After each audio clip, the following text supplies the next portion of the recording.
అలాగే నా పేరు మైదర్ వెంకట మై ఛానల్ ప్రకారం మన ఛానల్ సబ్స్క్రైబ్ చేసుకోకపోతే ఇప్పుడే సబ్స్క్రైబ్ చేసుకోండి. పక్కనే ఉన్న బెల్ ఐకాన్ క్లిక్ చేసి ఆల్‌లో పెట్టుకోండి. నా ఫర్దర్ డేస్ మిస్ అవ్వకుండా చూడొచ్చు. చాలా మంది చూస్తున్నారు కానీ సబ్స్క్రైబ్ చేసుకోవట్లా. So please try to subscribe, click the bell icon also. Hi friends, మీరు ఎప్పుడైనా సరే రూ. 5,000 ప్రొడక్ట్ రూ. 250కి రావడాన్ని గమనించారా? లేదు కదా. కానీ అమెజాన్, ఫ్లిప్‌కార్ట్ లాంటి కంపెనీస్ ఏం చేస్తూ ఉంటాయంటే కొన్ని గోల్డెన్ హవర్స్ టైంలో మెగా డీల్స్ ఇస్తూ ఉంటాయి. ఆ డీల్స్ టైంలో ఒక్కొక్క ప్రొడక్ట్ మీద 90% నుంచి 95% వరకు డిస్కౌంట్ అయితే ఉంటుంది. అయితే ఈ డీల్స్ కోసం మీరు కాన్స్టెంట్‌గా ఆ యాప్స్ చెక్ చేస్తూ ఉండలేరు కదా. కానీ మీకోసం నేను వాటన్నిటిని కూడా కాన్స్టెంట్‌గా చెక్ చేస్తూ ఉంటాను. అండ్ దాంట్లో ఎప్పుడు ఏ డీల్ పెట్టినా కూడా ఇమీడియట్‌గా మీకు ఆ ప్రొడక్ట్‌ని అయితే షేర్ చేస్తాను. మీరు ఇమీడియట్‌గా ఆ ప్రొడక్ట్‌ని పర్చేజ్ చేయొచ్చు దాని నుంచే. అండ్ అంతేకాదు కొన్ని ఎక్స్ట్రార్డినరీ ప్రొడక్ట్స్ ఉంటాయి. వాటిని మీరు బయట ఎక్కడ కూడా చూడరు. వాటి గురించి కూడా నేను మీకు షేర్ చేస్తాను. మీరు సింపుల్‌గా చేయాల్సింది ఒకటే, కింద డిస్క్రిప్షన్‌లో మన టెలిగ్రామ్ ఛానల్ లింక్, మన వాట్సాప్ ఛానల్ లింక్, మన ఇన్‌స్టా బ్రాడ్‌కాస్ట్ ఛానల్ లింక్ ఉంటాయి. వీటిలో మీరు ఏ యాప్ ఎక్కువగా వాడతారో ఆ యాప్‌కి సంబంధించిన లింక్ మీద క్లిక్ చేసి ఆ యాప్‌లో ఉన్న మన ఛానల్‌ని ఫాలో అవ్వండి. దాంట్లో రెగ్యులర్‌గా చాలా ప్రొడక్ట్స్ అయితే మీకు అప్డేట్ అవుతూ ఉంటాయి. అండ్ ఆ ప్రొడక్ట్స్‌లో మీకు ఏది నచ్చినట్టయితే దాన్ని మీరు కొనుగోలు చేయొచ్చు వెంటనే. సో డిస్క్రిప్షన్‌లో లింక్స్ ఉన్నాయి. వెంటనే ఫాలో అవ్వండి. సో హిందీ బిగ్ బాస్‌లో 'బిగ్ బాస్ 13లో' ఒక అమ్మాయి వచ్చింది. తన పేరు షెఫాలి జరీవాలా. తిను బేసిక్‌గా చాలా పాపులర్ అండ్ బాలీవుడ్‌లో కూడా కొంచెం వెల్ నోన్ ఫేస్ అనే జెప్పాలి. అండ్ ఆ షోలో కూడా తనకి మంచి పాపులారిటీనే వచ్చింది. అయితే అలాంటి ఆ అమ్మాయి సడెన్‌గా హార్ట్ అటాక్ వచ్చి చనిపోయింది. అయితే రీసెంట్‌గా మనం చూసినట్టయితే చాలామంది సెలబ్రిటీస్ అంటే ఒక 35, 40 ఆ ఏజ్‌లో ఉన్నవాళ్ళు ఈ సడెన్ హార్ట్ అటాక్స్ అనేవి రావడం వల్ల చనిపోతున్నారు. సో, దానికి ఏంటి రీజను? అండ్ ఈవిడ ఎందువల్ల చనిపోయింది? సో, ఇలాంటివన్నీ కూడా కొంచెం డీటెయిల్డ్‌గా తెలుసుకుంటే మనకేంటంటే ఫర్దర్‌గా ఇలాంటి ఒక సిట్యుయేషన్ మనం ఫేస్ చేయాల్సొచ్చినప్పుడు మనకిదొక అవేర్‌నెస్ లాగా బాగా ఉపయోగపడే అవకాశం అయితే ఉంటది. సో, అందుకని మనం దీని గురించి తెలుసుకోవాల్సిన అవసరం ఎంతైనా ఉంది. యాక్చువల్‌గా ఈవిడ చనిపోవడానికి మేజర్ రీజన్ ఏంటంటే, ఈవిడ జూన్ 27వ తారీఖున చనిపోయింది. ఆ టైంకి సడెన్‌గా ఈవిడకొక కార్డియాక్ అరెస్ట్ వచ్చింది. అంటే అరౌండ్ ఒక 10, 11 ఆ టైంలో ఆవిడకి కార్డియాక్ అరెస్ట్ అయితే వచ్చింది. సో, కుప్పకూలిపోయింది అక్కడికక్కడే సింపుల్‌గా. అండ్ ఆ తర్వాత ఆవిడని ఇమ్మీడియేట్‌గా హాస్పిటల్‌కి తీసుకొనెళ్లారు గానీ, అప్పటికే ఆవిడ చనిపోయిందని చెప్పి డాక్టర్స్ అయితే డిక్లేర్ చేసేసారు. సో, ఆ తర్వాత ఆవిడని ఇంటికైతే తీసుకొచ్చేసారు బాడీని. అయితే ఇమ్మీడియేట్‌గా అందరికీ వచ్చిన థాట్ ఏంటి అంటే, ఇదంతా కూడా కరోనా వ్యాక్సిన్ కారణంగా అని చెప్పి. అంటే కరోనా వ్యాక్సిన్ తీసుకున్న తర్వాత ఇవన్నీ జరుగుతూ ఉన్నాయి. ఆ వ్యాక్సిన్ వల్ల ఈ కార్డియాక్ అరెస్ట్ అన్నీ కూడా వస్తున్నాయి సడెన్‌గా. ఇనీషియల్‌గా అప్పుడు చాలామంది చెప్పారు. బట్ మనం ఎవరు కూడా నమ్మలేదు. కానీ అదే నిజం. దీనివల్ల చాలా ప్రాబ్లమ్స్ అవుతున్నాయి. సో, ఇప్పుడు అందరూ చనిపోవడానికి అదే కారణం. సో, మనం అందరం కూడా అప్పట్లో అవి తీసుకున్నాం గానీ, దాని తాలూకు సైడ్ ఎఫెక్ట్స్ మనం ఇప్పుడు చూస్తున్నాం. సో, ఇది అందరికి కూడా ఎఫెక్ట్ అవుతోంది. అండ్ ఇది ఇక్కడితో ఆగదు. ఇంకా చాలామంది ఎవరైతే తీసుకున్నారో వాళ్ళందరూ కూడా ఇలాగే చనిపోతూ వస్తారు హార్ట్ అటాక్‌ల కారణంగా అని జెప్పి, ఆ టైంలో ఒక కైండ్ ఆఫ్ రూమర్ అయితే స్ప్రెడ్ అయింది ఆవిడ చనిపోయినప్పుడు. సో, ఇనీషియల్‌గా కొంతమంది అది నిజమని కూడా అనుకున్నారు. ఎందుకంటే అంతలాగా స్ప్రెడ్ అయిందది. బట్ తర్వాత ఒక క్లారిటీ వచ్చింది ఆవిడ ఎందువల్ల చనిపోయిందో. ఆవిడ చనిపోవడానికి రీజన్ ఏంటంటే, ఆవిడ యాంటీ ఏజింగ్ మెడికేషన్ ఎక్కువ తీసుకుంది. యాంటీ ఏజింగ్ అంటే వయసు పెరుగుతున్నప్పటికీ కూడా వాళ్ళ వయసు అనేది ఎక్కువవుతున్నట్టు కనపడకుండా కొంచెం యంగ్‌గానే కనపడడం కోసం వీళ్ళు సెలబ్రిటీస్ కొంతమంది ఈ యాంటీ ఏజింగ్ మెడికేషన్ అనేది తీసుకుంటారు. అంటే కొంతమంది నేచురల్‌గా డైట్‌లు ఫాలో అవుతూ, నేచురల్‌గా జిమ్‌లు చేస్తూ అలా మెయింటైన్ చేసిన వాళ్ళుంటారు. బట్ అలా కుదరనప్పుడు కొన్ని కొన్ని సార్లు ఏమవుతదంటే, వాళ్ళు ఇలాంటి మెడిసిన్స్ మీద, సప్లిమెంట్స్ మీద వీటి మీద డిపెండ్ అవుతారు. కొంతమంది లైపోసెక్షన్స్ లాంటివి కూడా చేయించుకుంటారు. బాగా యంగ్‌గా, స్లిమ్‌గా కనపడడం కోసం. అలా చేయించుకోవడానికి ట్రై చేసి చనిపోయిన వ్యక్తే 'ఆర్తి అగర్వాల్' గారు. మనకందరికీ తెలుసు మన సైడ్. సో, ఇలాగేంటంటే ఈ మెడికేషన్ అనేది తీసుకుంటారు సెలబ్రిటీస్ కొంతమంది. సో, ఈవిడ ఆ యాంటీ ఏజింగ్ మెడికేషన్‌ని 1 కాదు, 2 కాదు 7-8 సంవత్సరాల నుంచి తీసుకుంటోందనమాట. సో, అన్‌సూపర్‌వైజ్డ్ అంటే ఒకప్పుడు ఆవిడకి సజెస్ట్ చేశారు. ఈ మెడిసిన్ గనక మీరు తీసుకున్నట్టయితే మీరు కొంచెం యంగ్‌గా కనపడతారు అన్నట్టుగా. అండ్ ఇంకా అప్పటి నుంచి ఆవిడ వాడతానే ఉంది. అండ్ దాంట్లో గ్లూటాథియోన్ ఉంది sorry. And vitamin C injections కూడా ఉన్నాయి. వీటన్నిటిని కూడా తీసుకుంటూ ఉందావిడ. సో, యాక్చువల్‌గా ఆ రోజు ఏమైందంటే, ఆవిడ ఒక పూజ చేస్తోంది ఆ రోజు. సో, ఆ పూజ కోసమని జెప్పి ఆవిడ ఉపవాసం ఉంది. అంతకుముందు 7, 8 ఏళ్లుగా వాటిని వేసుకుంటున్నప్పటికి కూడా ఆవిడకి మేబీ లైట్‌గా కొంతవరకు ఎఫెక్ట్ అయ్యి ఉండొచ్చేమో గానీ, ఇలా కార్డియాక్ అరెస్ట్ వచ్చేంత కైండ్ ఆఫ్ సిట్యుయేషన్ రాకపోవడానికి రీజన్ ఏంటంటే, ఇలాంటి ఒక రోజు రాలేదు. అంటే ఆవిడ ఈరోజు పూజ చేస్తూ పూజ కోసం ఉపవాసం ఉంది.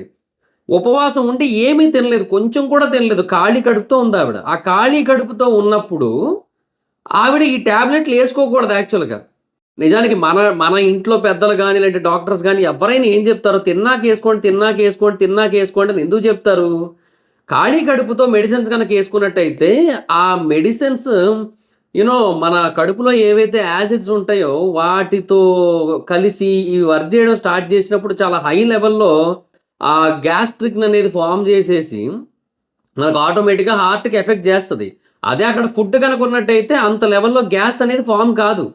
మీరు గమనించినట్టయితే ఈవెన్ ఫుడ్ తీసుకున్నాక యేసుకున్నా కూడా కొన్ని కొన్ని సార్లు ఈ సర్జరీలు, పెద్ద పెద్ద ట్రీట్‌మెంట్‌లు జరిగిన తర్వాత హెవీ డోసేజ్ ఆఫ్ యాంటీబయోటిక్స్ ఇంక ఇలాంటివన్నీ ఇస్తారు గదా! మనకి పెయిన్ కిల్లర్స్ ఇట్లాంటివన్నీ. సో, అవి రెగ్యులర్‌గా అంటే ఒక 20 రోజుల పాటు, 30 రోజుల పాటు ఇచ్చారనుకుందాం. అన్ని రోజుల పాటు యేసుకున్నా కూడా మనకు గ్యాస్ట్రిక్ ఫార్మ్ అవుతది.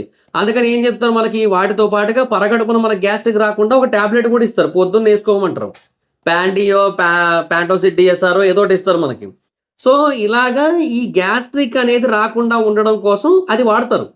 బట్ ఒకవేళ 1, 2 టాబ్లెట్‌లు ఆర్ 2, 3 రోజులు డోసేజ్ అయినట్టయితే అది గ్యాస్ట్రిక్‌తో పని లేదు. ఫుడ్ తిన్న తర్వాత యేసుకుంటే సరిపోద్ది. సో, అలా ఉంటే ఓకే. డాక్టర్స్ కూడా అదే చెప్తారు. అలా కాకుండా ఇప్పుడు ఖాళీ కడుపుతో టాబ్లెట్‌లేసుకోవడం అయితే కరెక్ట్ కాదు. డాక్టర్స్ అందరూ అదే సజెస్ట్ చేస్తారు. ఖాళీ కడుపుతో యేసుకోవద్దనే చెప్తారు. సో, ఇప్పుడు ఈవిడేంటంటే అలా ఖాళీ కడుపుతో ఆ టాబ్లెట్‌లేసేసుకుంది. సో, దాని తాలూకా సైడ్ ఎఫెక్ట్ ఇది. ఆవిడకి ఆహ్, ఈ ఏమంటారు? ఈ ప్రాబ్లమ్ అయితే వచ్చి హార్ట్ అటాక్ అయితే వచ్చింది. యాంటీ ఏజింగ్ ఇంజెక్షన్ ఉంటది కదా! అది తీసేసుకుందావిడ. అండ్ ఇప్పుడు ప్రస్తుతానికైతే పోలీసులు దీని మీదే విచారణ చేస్తున్నారు. అంటే ఆవిడకి ఆ మెడికేషన్స్ కోసం ఎవరు చెప్పారు? 7, 8 ఏళ్లుగా తీసుకుంటోంది. సో, ఎటువంటి మెడికల్ అడ్వైస్ ఇచ్చారు స్టార్టింగ్‌లో? సో, ఎందుకిలా జరిగిందనేది కొంచెం కంప్లీట్‌గా తెలుసుకోవడానికైతే ట్రై చేస్తున్నారు. సో, బేసిక్ ఇదంతా కూడా హ్మ్, ఈ మధ్య కాలంలోనే బయటకొచ్చింది. అంతకుముందు ఎక్కువగా ఎవరికీ పెద్ద తెలిసేది కాదు. కాకపోతే యూఎస్ మిలియనీర్ బ్రయాన్ జాన్సన్ అని ఒకాయన ఉన్నాడు యాక్చువల్‌గా. 2023లో అతను చెప్పిందేంటంటే, తన కొడుకు 17 ఏళ్ల తన కొడుకు బ్లడ్ ప్లాస్మాని తీసుకొని ఒక ఎక్స్‌పెరిమెంట్ చేసి, అతను తన ఏజ్‌ని రివర్స్ చేసుకున్నానని చెప్పాడనమాట. ఇతను బేసిక్‌గా బ్రెయిన్ ట్రీ అని చెప్పి ఒక కంపెనీని స్టార్ట్ చేశాడు. ఒతావాలో స్టార్ట్ చేశాడు. తర్వాత అది వెన్నో అని ఇంకో కంపెనీ తీసుకొని వెన్మో అని తీసుకొని తర్వాత పేపాల్‌కి అమ్మేయడం జరిగింది ఆ కంపెనీని.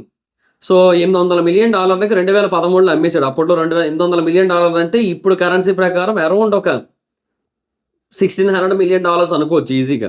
సో, అదయ్యాక ఆయన కెర్నల్ అని చెప్పి ఒక కంపెనీ స్టార్ట్ చేసాడు. ఇది న్యూరోటెక్ కంపెనీ. ఈ కంపెనీలో ఏంటంటే అతను తన మీదే ఇన్వెస్టిగేషన్ చేసుకోవడం మొదలుపెట్టాడు. అంటే రీసెర్చ్ చేయడం మొదలుపెట్టాడు. $2,000,000 పెట్టి ఆ ప్రాజెక్ట్‌నైతే స్టడీ చేసాడనమాట. తన బాడీలోని ప్రతి పార్ట్ మీద కూడా రీసెర్చ్‌లయితే చేసాడు. అంటే బ్రెయిన్ గావచ్చు, హార్ట్ గావచ్చు, స్కిన్ను, లివరు ఈవెన్ జెనిటల్స్ వాటి మీద గూడా ప్రయోగాలైతే జేశాడు. సో, అప్పుడు అతను క్లెయిమ్ చేసిందేంటంటే 2023లో తన శరీరం ఇప్పుడు ఒక 18 ఏళ్ల వయస్కుడి లాంటిది.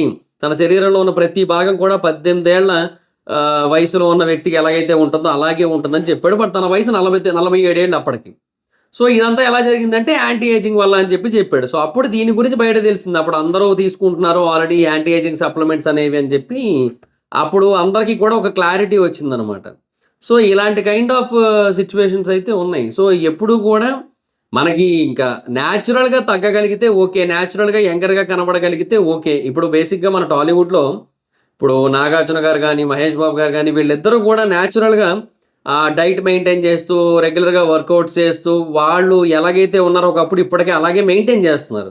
సో, అలా నేచురల్‌గా ఉంటే దట్ ఈస్ ఫైన్. అంటే జిమ్స్ అనేవి మిగతా వాళ్ళు కూడా చేస్తూ ఉంటారు. జిమ్‌ల వల్ల కొంచెం బాడీ బల్క్ చేస్తారు. మళ్ళీ తగ్గుతూ ఉంటారు. స్లిమ్ అవుతూ ఉంటారు. అది ఇంకా కంప్లీట్ డిఫరెంట్ అది. అలా మారుస్తానే ఉంటారు వాళ్ళ బాడీని అది కాదు. బట్ నేను అంటుందేంటంటే ఆ యంగర్ లుక్ అనేది అలా ఎలా మెయింటైన్ అవుతుందంటే చాలా నేచురల్‌గా. సో, అలా వెళ్ళిపోతే ఓకే. బట్ ఈ యాంటీ ఏజింగ్ ప్రొడక్ట్స్ అనేవి తీసుకోవడం ఇవన్నీ కూడా చాలా ప్రాబ్లమ్. అండ్ రెండోది ఏంటంటే ఎప్పుడు కూడా ఫుడ్ తినకుండా మెడిసిన్స్ అయితే ఏసుకోకండి. అట్‌లీస్ట్ ఒక బిస్కెట్ ప్యాకెట్ అయినా తినేసి ఆ తర్వాత మెడిసిన్ వేసుకుంటే బెటరు. ఏమీ తినకుండా ఖాళీ కడుపుతో వేసుకుంటే మాత్రం చాలా ప్రాబ్లమ్ అనమాట. సో, ఈవిడ మరణం మనకొక పెద్ద ఎగ్జాంపుల్ సెట్ చేసింది యాక్చువల్‌గా. సో, ఇలాంటి ప్రాబ్లమ్స్ కూడా ఉంటాయి. ఇలాంటి విషయంలో మనం చాలా జాగ్రత్తగా ఉండాలి. అండ్ మనం తీసుకునే మెడికేషన్ ఏదైనా సరే, అది కేవలం యాంటీ ఏజింగ్ విషయంలోనే కాదు, వేరే ఏ మెడికేషన్ తీసుకున్నప్పటికీ కూడా మనం వాటి విషయంలో చాలా జాగ్రత్తగా ఉండాలి. ఓవర్ డోసేజ్ కాకుండా చూసుకోవాలి. ఇప్పుడు ఫర్ ఎగ్జాంపుల్ మనం ఒక టాబ్లెట్ యేసుకున్నామంటే దానికి ఒక 8 అవర్స్ గ్యాప్ ఉండాలని ప్రిస్క్రైబ్ చేస్తే 8 అవర్సే గ్యాప్ ఉండాలి. లేదు ఒక 4, 5 అవర్స్ ఉంటే సరిపోద్దులని మనకు మనం అనేసుకోవడం గాదు గదా! డాక్టర్లు ఏదైతే చెప్తారో అదే పాటించాలి మనం. అదే ప్రిస్క్రైబ్ చేస్తారో అదే పాటించాలి. సో, ఇలాగ మనం చాలా జాగ్రత్తగా ఉండాల్సుంటది. సో, ఇనీషియల్‌గా అదే ఈవిడ మరణానికి ఆ కరోనా వ్యాక్సిన్ కారణం అనుకున్నారు. బట్ అదైతే కారణం కాదు అని తెలిసింది. బట్ ఇప్పటికి కూడా కొంతమంది ఏమంటారంటే ఇంకొంతమంది మరణాలు ఉన్నాయి కదా! లైక్ సిద్ధార్థ్ శుక్లా గాని, లేదంటే పునీత్ రాజ్‌కుమార్ గారు గాని వీళ్ళందరూ కూడా చనిపోయారు గదా! తర్వాత. సో, దానికి యాక్చువల్‌గా ఈ కరోనా వ్యాక్సినే కారణమని చెప్తుంటారు. సో, దాన్ని లింక్ చేస్తుంటారు. ఇక మనం ఏం చేయలేమింక. అది సిట్యుయేషన్. సో, ఏమో ఇప్పుడు ప్రస్తుతానికైతే ఇది కారణం కాదు అని ప్రూవ్ అయింది ఈవిడ మరణానికైతే మాత్రం. బట్ డెఫినిట్‌గా ఈవిడ మరణంతో మనం 2 విషయాలు తెలుసుకోవచ్చు. ఒకటి వయసు పెరిగిపోతుంటే దాన్ని తగ్గించుకోవాలి. యంగర్‌గా కనపడాలంటే న్యాచురల్‌గా ట్రై చేయాలి. రెండోది ఆహ్, ఏమీ లేకుండా కడుపులో అంటే ఏమి తిననప్పుడు టాబ్లెట్‌లేసుకోకూడదు. ఈ 2 కూడా మనకు అర్థమైంది. So, thoughts it guys. మీరెప్పుడైనా సరే ఏమి తినకుండా టాబ్లెట్స్ యేసుకున్నారా? యేసుకుంటే కింద కామెంట్ సెక్షన్‌లో చెప్పండి. అండ్ మీక మీదట ఇలాంటి ఒక సిట్యుయేషన్ మీకు ఎదురైనట్టయితే చాలా జాగ్రత్తగా ఉండడానికి ట్రై చేయండి. So, thoughts it guys. This is the video. Video గనుక మీకు నచ్చినట్టయితే లైక్ చేసి వీడియోని షేర్ చేయనప్పుడు కారణం మన ఛానెల్ సబ్స్క్రైబ్ చేసుకోకపోతే ఇప్పుడే సబ్స్క్రైబ్ చేసుకోండి. పక్కనే ఉన్న బెల్ ఐకాన్ క్లిక్ చేసి ఆల్‌లో పెట్టుకోండి. నా ఫర్దర్ మిస్ అవ్వకుండా చూడొచ్చు. చాలా మంది చూస్తున్నారు కానీ సబ్స్క్రైబ్ చేసుకోవట్లా. So, please try to subscribe, click the bell icon also. నా ఇన్‌స్టాగ్రామ్ @ఎవరస్ మైత్రం ఎక్కడొచ్చి ఫాలో అవ్వచ్చు. Thank you so much guys. మనం video next video. Bye by.